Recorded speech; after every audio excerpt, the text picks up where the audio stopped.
Hello friends, welcome to PCS point. व्यक्ति विशेष के इस सीरीज़ में आज हम लोग एक ऐसे पर्सन को देखेंगे जिन्होंने अपना सर्वस्व देश की आज़ादी के लिए न्यौछावर कर दिया। भारत हमेशा से ऐसे वीरों की जननी रही है जो भारत के स्वतंत्रता संग्राम में ऐसे कई वीर दिए जिन्होंने देश की आज़ादी दिलाने में अपने जान की तनिक भी परवाह नहीं की। ऐसे ही वीर थे हमारे शेर पंजाब लाला लाजपत राय। वे ऐसे स्वतंत्रता सेनानी थे जिन्होंने देश की सेवा के लिए अपने प्राणों की आहुति दे दी और जीवन का एक एक कतरा देश के लिए न्यौछावर कर दिया।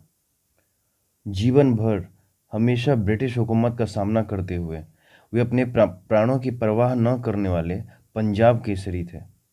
भारतीय स्वतंत्रता संग्राम के एक अहम सिपाही थे। इनके बारे में कुछ इंपॉर्टेंट पॉइंट्स देखते हैं।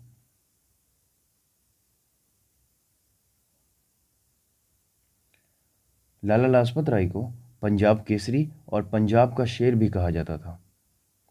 उन्होंने लाहौर के गवर्नमेंट कॉलेज से कानून की पढ़ाई पूरी की थी। वे स्वामी दयानंद सरस्वती से प्रभावित होकर लाहौर में आर्य समाज में शामिल हो गए थे और जब स्वामी दयानंद सरस्वती का निधन हुआ उसके बाद लाला जी ने अपने सहयोगियों के साथ मिलकर एंग्लो वैदिक कॉलेज के विकास का प्रयास करने शुरू कर दिया। लाला लाजपत राय का विश्वास था कि हिंदू धर्म आदर्शवाद और राष्ट्रवाद के साथ मिलकर एक धर्मनिरपेक्ष राज्य की स्थापना करेगा। बिपिन चंद्र पाल और बाल गंगाधर तिलक के साथ मिलकर इन्होंने चरमपंथी नेताओं की एक तिकड़ी बनाई थी। जैसे कि चरमपंथी नेता हमेशा खुद से ऊपर देश को सर्वोपरि मानते थे और रखते थे।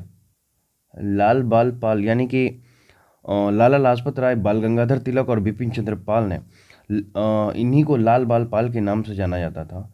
इन नेताओं ने सबसे पहले भारत की पूर्ण स्वतंत्रता की मांग इन्हीं तीनों नेताओं ने उठाई थी, पूर्ण स्वतंत्रता की मांग। ये हिंदू महासभा से भी जुड़े हुए थे। इन्होंने छुआछूत के खिलाफ अपना कड़ा विरोध प्रदर्शित किया था और इनके जो पिताजी थे वो इन्हें प्रेम से लाजपत राय कहकर बुलाते थे।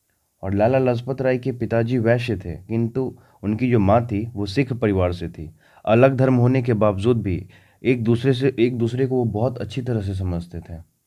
लाला लाजपत राय का जन्म 28 जनवरी 1865 ईस्वी को पंजाब के फिरोजपुर जिले के धूड़िके नाम के एक छोटे से गांव में हुआ था।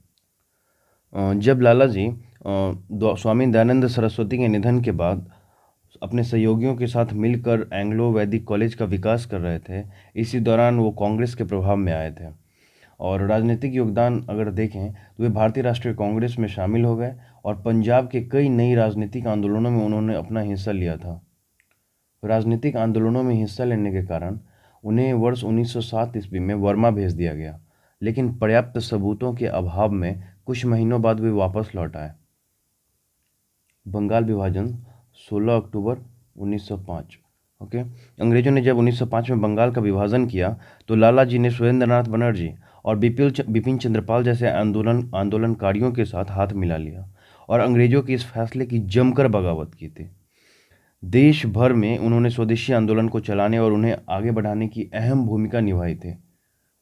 लाला लाजपत राय के जीवन में एक अहम पड़ाव तब आया था जब वे 1917 में अमेरिका में गए थे और अमेरिका में उन्होंने home rule league of America की स्थापना की थी। एक्चुअली इस संगठन का उद्देश्य भारत से बाहर रहकर भारत के लिए काम करने का था। ओके, साथ ही साथ इन्होंने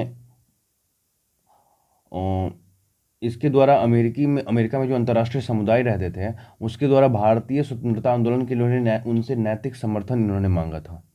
और जब 1920 में वहाँ से वो भारत वापस आए तब तक वो एक नायक के रूप में उभर चुके थे और उन्हें अखिल भारतीय ट्रेड यूनियन कांग्रेस का अध्यक्ष भी चुना गया, एटक का। Okay, all India trade union Congress का उन्हें चेयरमैन चुना गया। जब वो न्यूयॉर्क यानी कि अमेरिका से वापस आए 1920 में, तब वो ऑलरेडी एक बहुत बड़े नेता बन चुके थे और इसी साल कलकत्ता में कांग्रेस का एक विशेष सत्र हुआ था। उसमें वो गांधी जी के संपर्क में आए और गांधी जी के असहयोग आंदोलन का जमकर समर्थन किया। उन्होंने रॉलेक्ट एक्ट, जो कि एक काला कानून था जिसको नो वकील नो अपील नो दलील का संज्ञा दिया जाता था, इसका और उसके बाद होने वाले जालियांवाला बाग जो नृशंस हत्याकांड जनरल डायर द्वारा 13 अप्रैल 1999 को हुआ था, उसकी बहुत ही कड़ाई से विरोध किया था। उन्हें वर्ष 1926 में 1926 में केंद्रीय विधानसभा का उप नेता भी चुना गया था। वर्ष 1928 में उन्होंने साइमन कमीशन के साथ सहयोग करने से इनकार कर दिया और विधानसभा में एक प्रस्ताव रखा, क्योंकि उस आयोग में किसी भी भारतीय सदस्य को शामिल नहीं किया गया था।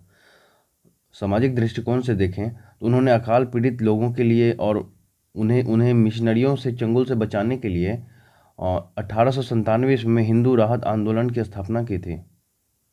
जब 1897 से लेकर 1899 में देश में बहुत ही बड़ा अकाल आया था, तब देश की तन और मन धन से सेवा इन्होंने किया था। आए हुए भूकंप अकाल के समय ब्रिटिश शासन ने कुछ नहीं किया, लेकिन लाला जी ने स्थानीय लोगों के साथ मिल करके वहाँ अनेक शिविर लगाए और अनेक शिविर में जितने भी भूखे लोग रहते थे उन्हें खाना की व्यवस्था, दवा की व्यवस्था और बहुत सारी अन्य सेवाएं की। उन्हें वर्ष 1921 ईस्वी में सर्वेंट ऑफ पीपल सोसाइटी की स्थापना की थी उन्होंने। साहित्यिक तौर पर देखें तो उनके द्वारा लिखित महत्वपूर्ण साहित्यिक कृति में यंग इंडिया, इंग्लैंड डेब्ट to India, evolution of Japan, India will to freedom, Bhagavad Gita का संदेश, भारत का राजनीतिक भविष्य, भारत में राष्ट्रीय शिक्षा की समस्या, डिप्रेस्ड क्लास ऑफ इंडिया और अमेरिका का यात्रा वृत्तांत शामिल है, जो कि बहुत इंपॉर्टेंट कृतियाँ हैं इनकी। उन्होंने हिसार बार काउंसिल, हिसार आर्य समाज, हिसार कांग्रेस राष्ट्रीय डीएवी प्रबंध समिति जैसे कई संस्थानों और संगठनों की स्थापना की थी। वे आर्य गजट के संपादक और संस्थापक थे। आर्य गजट के संपादक और संस्थापक थे। उन्होंने वर्ष 1894 ईस्वी में पंजाब नेशनल बैंक की भी आधारशिला रखी थी। इनके मृत्यु पर अगर हम दृष्टि डालें तो जब 3 फरवरी 1928 ईस्वी को साइमन कमीशन भारत पहुंचा तो उसके विरोध में पूरे देश में आग भड़क उठी थी। बहुत ही लोग गुस्साए हुए थे। जगह जगह इस कमीशन के खिलाफ आवाज़ें उठाई जा रही थी। 30 अक्टूबर 1928 को लाला जी ने लाहौर में साइमन कमीशन के विरुद्ध आंदोलन का एक नेतृत्व किया और उन्होंने मौन विरोध का नेतृत्व किया था, लेकिन उस पर पुलिस अधीक्षक जेम्स स्कॉट के द्वारा बेरहमी से लाठीचार्ज किया गया। इस दमन को सहते हुए वो बहुत ही घायल हो गए और कुछ सप्ताह यानी कि 17 नवंबर 1928 को उनका देहांत हो गया। अपने अंतिम भाषण में उन्होंने कहा था कि मेरे शरीर पर पड़ी एक एक चोट, मेरे शरीर पर किया गया एक एक प्रहार ब्रिटिश साम्राज्य के कफन की कील बनेगी। और इस चोट ने बहुत ही गहरा प्रभाव डाला, यानी कि अनेक भगत सिंह, उधम सिंह तैयार कर दिए थे, जिनके प्रयत्नों से हमें आज़ादी भी मिली थी। लाला जी को श्रद्धांजलि देते हुए महात्मा गांधी ने कहा था कि भारत के आकाश पर जब तक सूर्य का प्रकाश रहेगा, लाला जी जैसे व्यक्तियों की मृत्यु तब तक नहीं होगी, वे हमेशा अमर रहेंगे। उनके द्वारा कहा गया बहुत ही कुछ अनमोल वचन था, जैसे कि अतीत को देखते रहना व्यर्थ है जब तक उस अतीत पर गर्व करने योग्य भविष्य के निर्माण के लिए कार्य न किया जाए। या फिर नेता वह है जिसका नेतृत्व प्रभावशाली हो, जो अपने अनुयायियों से सदैव आगे रहता है, जो साहसी और निर्भीक हो। एक और था कि पूरी निष्ठा और ईमानदारी के साथ शांतिपूर्ण साधनों से उद्देश्य पूरा करने के प्रयास को ही अहिंसा कहते हैं। बहुत ही अच्छी टिप्पणी इन्होंने की थी। साथ ही साथ इन्होंने कहा था कि पराजय और असफलता कभी कभी विजय और जरूरी कदम होते हैं। अंतिम समय में जब 1928 में उनका देहांत हुआ तो देश ने बहुत बड़ा एक ऐसा नेता खो दिया था जो न सिर्फ युवाओं को संगठित कर सकने में माहिर थे, बल्कि उनसे काम निकालने के सभी गुण उनमें मौजूद थे। जैसे गरम दल होने के साथ होने के बाद भी वो गांधी जी के प्रिय थे। शांति और शक्ति दोनों से वह काम निकालना जानते थे, लेकिन उनकी शहादत बर्बाद नहीं गई और न ही उनके कातिल अधिक दिन तक जी पाए। उनकी मृत्यु के 1 महीने के बाद ही 17 दिसंबर 1928 को ब्रिटिश पुलिस अफसर सैंडर्स को जो है राजगुरु, सुखदेव और भगत सिंह ने गोली से उड़ा दिया था। Thank you so much for watching this video.